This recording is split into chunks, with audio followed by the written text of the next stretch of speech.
अस्सलाम वालेकुम everyone, welcome to my channel. तो आज का हमारा टॉपिक है जर्नल जिसके 3 वीडियोस जो है वो मैं पहले अपलोड कर चुकी हूँ। इसके अंदर हमारा बेसिक इंट्रोडक्शन था और जो है वो मैंने आपको कुछ एंट्रीज समझाई थी कि हम किस तरीके से जो एंट्रीज़ बनाते हैं। ठीक है, आज के वीडियो के अंदर हम जर्नल का जो है वो एक क्वेश्चन सॉल्व करेंगे। सही है, तो सबसे पहले फर्स्ट एंट्री देख लेते हैं। Mister Ali started business with cash ₹50,000 and office equipment worth ₹50,000 on March 1। अच्छा, ये बिज़नेस जो है वो मिस्टर अली का है। मिस्टर अली ने जो है वो March 1 में बिज़नेस स्टार्ट किया, किसके साथ? कैश के साथ और ऑफिस इक्विपमेंट के साथ। ठीक है, कैश वो बिज़नेस में लेकर आया 50,000 रुपये और ऑफिस इक्विपमेंट में लेकर आया कितने की? 50,000 रुपये। ठीक है, सबसे पहले ये देख लीजिए। सबसे पहले हम जब जर्नल बनाते हैं, सबसे पहले टॉप पे हम उस बंदे का नाम लिखते हैं जिसका बिज़नेस है, जिसका हम जर्नल बना रहे हैं। फिर जर्नल लिखा। ठीक है, फिर इस तरीके से जो है वो हम अपने कॉलम्स बना लेते हैं, डेट का, पर्टिकुलर्स का, पीआर, डेबिट एंड क्रेडिट। ठीक है, अब फर्स्ट एंट्री में क्या आता है? कैश लेकर आया था और वो ऑफिस इक्विपमेंट लेकर आए थे। ठीक है, cash and office equipment both are assets बढ़ रहा है, बिजनेस के अंदर आ रहे, तो जाहिर बात है दोनों कहाँ चले जाएंगे? डेबिट में चले जाएंगे। एसेट्स है, एसेट्स बढ़ता है तो कहाँ जाता है? डेबिट साइड पर जाता है। और इसके अगेंस्ट में बिजनेस में जब आप कोई चीज़ इन्वेस्ट करते हो तो हम उसे क्या कहते हैं? कैपिटल कहते हैं। कैपिटल जब भी बढ़ता है कहाँ आता है? क्रेडिट साइड पर आता है, तो हमने कैपिटल को क्रेडिट साइड पर लिख दिया। अब अमाउंट देख लेते हैं। कैश वो 50,000 लाया, ऑफिस इक्विपमेंट 50,000 लेकर आया। 50 + 50 1 लाख हो गया। ठीक है, क्योंकि debit and credit are always equal, उनकी अमाउंट्स भी हमेशा इक्वल होती हैं।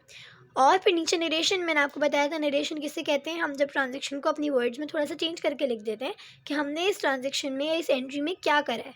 तो मैंने इस तरह लिख दिया कि to record cash and equipment invest in business, कि हमने जो है वो कैश और इक्विपमेंट जो है वो बिजनेस में इन्वेस्ट किया। नेक्स्ट देख लेते हैं। On March 2 he purchase merchandise for cash ₹25,000। March 2 में जो है वो उसने 25,000 रुपये की मर्चेंडाइज़ ख़रीदी। और ऑन द सेम डेट ही परचेज मर्चेंडाइज ऑन अकाउंट ₹15,000।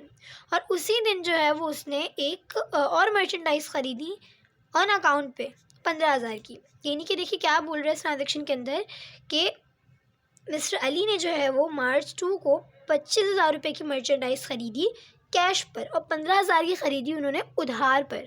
ठीक है, तो अब हम इसकी एंट्री किस तरीके से बनाएंगे? देखिए, March 2 हमने डेट डाल दी। ठीक है, ख़रीदा है उसने चीज़ें, मैंने आपको बताया था परचेजेस कहते हैं जो भी चीज़ हम ख़रीद कर लाते हैं। ठीक है, परचेजेस आ गई, एक्सपेंस होता है परचेजेस नेचर वाइज, तो एक्सपेंस जब भी बढ़ता है कहाँ आता है? डेबिट साइड पर आता है। ठीक है अब उसने उधार पर भी ख़रीदी है और कैश पर भी ख़रीदी है। ज़ाहिर बात है कैश पर ख़रीदी तो कैश चला गया होगा, कैश कम हो गया तो कहाँ आ गया? क्रेडिट साइड पर आ गया।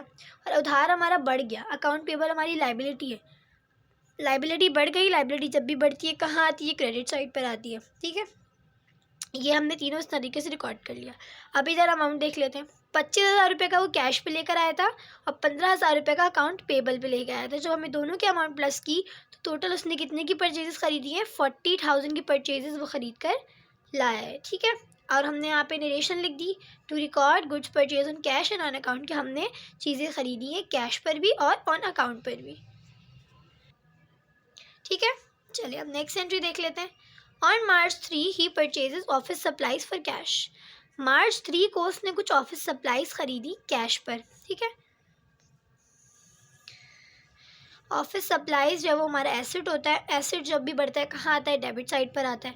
इसके अगेंस्ट हमने क्या दिया उसको? कैश दिया। कैश कम हो गया, कैश कहाँ चला गया हमारा? क्रेडिट साइड पर। 2,000 दोनों जगह आ गए। ठीक है, 2,000 के खरीदे तो 2,000 की ऑफिस सप्लाईज है और 2,000 कैश चला गया। Debit credit are always equal. और यहाँ पे हमने रिलेशन लिख दी, to record purchase office supplies on cash, कि हमने ऑफिस सप्लाईज कैश पर खरीदी है। ठीक है, आगे देख लेते हैं। On March 12 he purchase furniture on account ₹5,000। अब March 12 को जो है उसने फर्नीचर ख़रीदा है ऑन अकाउंट, यानी कि उधार पर। 5,000 रुपये का उधार पर उसने फर्नीचर ख़रीदा है। ठीक है, तो March 12 में फर्नीचर आ गया, फर्नीचर एसेट था, डेबिट साइड पर चला गया। उधार पर ख़रीदा, यानी कि अभी हमें उसे पैसे पे करने हैं। उधार बढ़ गया, लाइबिलिटी बढ़ गई तो कहाँ आ गई? क्रेडिट साइड पर आ गया। अकाउंट पेबल, यानी कि अभी हमें उसे पे करने हैं। 5,000 रुपये का कैश आया, 5,000 रुपये की लाइबिलिटी भी बढ़ गई, डेबिट और क्रेडिट और दोनों जो है वो इक्वल हो गए। अब यहाँ पे नरेशन लिख दिया हमने, to record purchase furniture on account, कि हमने जो है वो फर्नीचर ख़रीदा है ऑन अकाउंट पर, ठीक है। नेक्स्ट देख लेते हैं, on March 18 he sold merchandise पर कैश ₹20,000। मार्च 18 को जो है वो उसने कुछ चीज़ें बेची हैं कैश पर 20,000 रुपये की, ठीक है। अब जाहिर बात है चीज़ें हम जब बेचते हैं तो कैश हमारे पास आता है, कैश आ गया, डेबिट साइड पर चला गया, क्योंकि एसेट है, बढ़ गया है तो डेबिट साइड पर आएगा। और हमने चीज़ें बेची हैं, मैंने क्या कहा था आपको, जब हम चीज़ें बेचते हैं तो हम उसे सेल्स कहते हैं, और सेल्स जो है वो हमारा नेचर वाइज रेवेन्यू होता है, और रेवेन्यू जब भी बढ़ता है वो कहाँ आता है, हमारा क्रेडिट साइड पर आता है, ठीक है। तो 20,000 रुपये का हमारा कैश आया, 20,000 रुपये की हमने सेल्स की, और हमने यहाँ पे नरेशन में क्या लिख दिया, to record sold goods on cash, कि हमने चीज़ें जो है वो कैश पर सेल की हैं। नेक्स्ट देख लेते हैं, ऑन मार्च 20 ही paid cash to supplier ₹10,000। March 30 में जो है वो उसने क्या कहते हैं, सॉरी मार्च 20 को जो है वो उसने सप्लायर्स को कुछ पैसे पे कर दिए, ठीक है। यानी कि हमने पहले कुछ चीज़ें उधार पे ख़रीदी थी, अब हम वो पैसे सप्लायर्स को वापस कर रहे हैं, ठीक है। तो जो है वो जब हम सप्लायर्स को पैसे वापस करेंगे तो कैसे रिकॉर्ड करेंगे इसको, उधार पे जो हमने चीज़ें सप्लायर से ख़रीदी थी अब हमने उसको वो वापस कर दी। सबसे पहले तो हमने कैश दिया उसको, तो कैश चला गया, एसेट कम हो गया, क्रेडिट पे आ गया। अकाउंट पेबल को डेबिट में आया, क्योंकि अकाउंट पेबल हमारी लाइबिलिटी है, जाहिर है जब हमने लाइबिलिटी पे कर दी, पैसे दे दिए, तो वो ख़त्म हो गई ना लाइबिलिटी, तो हमारा क्या हो गया, वो डेबिट में आ गया। लाइबिलिटी कम होती है तो कहाँ आती है, हमारी डेबिट साइड पर आती है, ठीक है। और कैश चला गया तो वो क्रेडिट साइड पर आ गया। 10,000 रुपये की लाइबिलिटी ख़त्म हो गई, 10,000 रुपये हमने पे कर दिए। तो रिकॉर्ड कैसे करेंगे, टू रिकॉर्ड पे टू सप्लायर, कि हमने जो सप्लायर को पैसे पे कर दिए। नेक्स्ट देख लेते हैं, on March 25 he sold merchandise on account. अच्छा, यहाँ पर हमने कैश पर सेल्स की थी, अब यहाँ पर हम उधार पर सेल्स कर रहे हैं, ठीक है। उधार पर सेल्स कैसे रिकॉर्ड करेंगे, देखिए सेल्स तो अपनी जगह ही है कि हमने सेल्स की हैं, रेवेन्यू है, सेल्स है, हमने सेल्स की, रेवेन्यू है तो बढ़ गया है, तो जब रेवेन्यू बढ़ता है तो कहाँ आता है, क्रेडिट साइड पर आता है। इसके अगेंस्ट में हमने उधार पर चीज़ें बेची हैं, ठीक है। जब उधार पर चीज़ें बेचते हैं तो अभी हमें पैसे रिसीव हुए नहीं हैं, ठीक है। तो अकाउंट रिसीवेबल नेचर वाइज हमारा एसेट होता है, जब भी एसेट बढ़ता है हमारा कहाँ आता है, वो डेबिट साइड पर आता है। तो अकाउंट रिसीवेबल हमारा क्या हो गया, डेबिट हो गया, और सेल्स हमारी क्या हो गई, क्रेडिट हो गई। 5,000 से बोथ साइड हमने रिकॉर्ड कर दिया। अब लास्ट एंट्री देखें, ऑन मार्च 30 ही paid rent for the month. March 30 को उसने जो है वो 1,500 रुपये का रेंट पे कर दिया, ठीक है।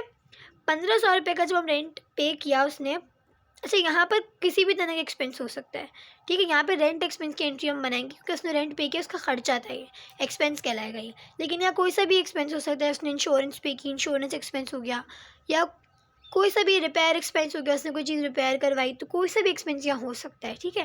तो यहाँ पर फ़िलहाल रेंट एक्सपेंस है, सैलरी एक्सपेंस भी हो सकता है, उसने एम्प्लॉइज़ को सैलरी पे करी।